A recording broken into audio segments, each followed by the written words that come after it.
Hey all, Jason Levon, priest at St. Luke's Episcopal Church in Milwaukee, Wisconsin. Welcome to another Pause and Pray.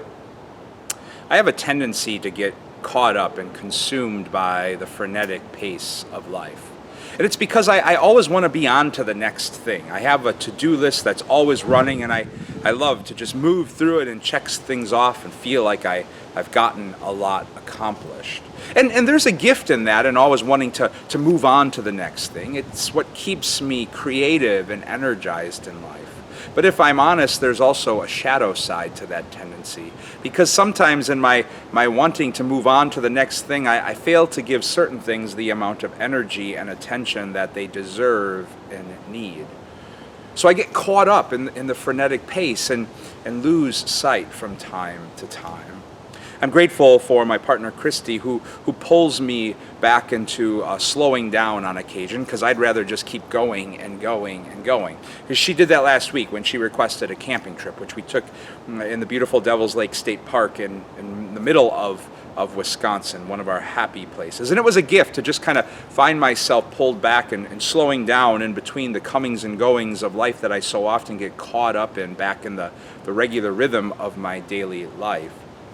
And before we left on Friday to come back here to Milwaukee, we decided to keep savoring the gift of peace and the slowing down of life that camping brings. So we decided to take the long way home, to take all back roads, no expressways, which meant that an hour and 40-minute trip home became a 2.5-hour trip home, not counting if we stopped at any of the places that we strolled through on our slow, long trip home.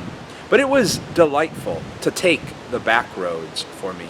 Yes, part of me wanted to get on to the next thing that I needed to do and get caught back up in that frenetic pace of the comings and goings of life back here in Milwaukee. But it was refreshing and soul-filling for me to take the back roads, to see the beautiful scenery of our state, which I otherwise would have missed racing down the expressway, to smell the farms all around, to put the windows down and open up the sunroof, to take in the smell of farms in the fall and all of the sustenance they're working to continue to cultivate for us. And even to drive through and stop off at some beautiful, small, little quaint towns that I've never been to in all my years in Wisconsin.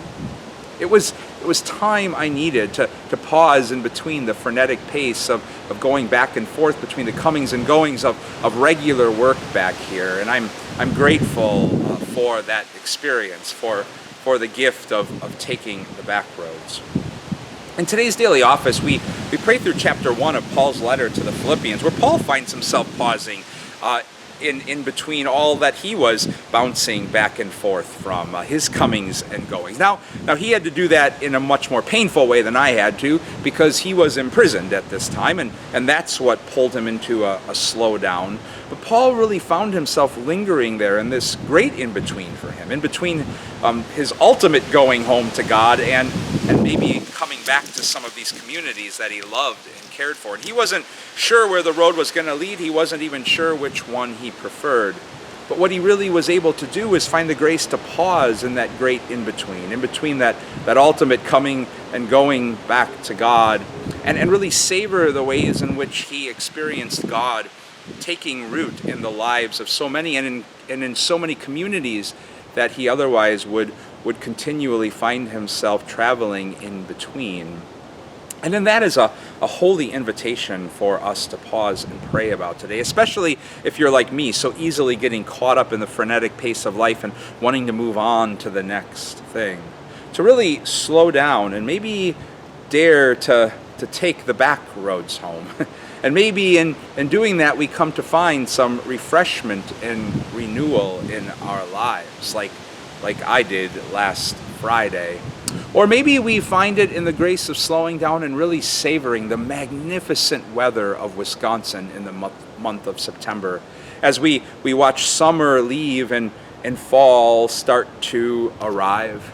Or maybe it's found in just taking some time to linger in deep gratitude for those people whose love and patience and presence really grounds and anchors us when otherwise we would so easily get caught up and swept away in all of the busyness of the comings and goings of our lives. All ways in which we come to find God lingering in the in-between, which is where we most often are.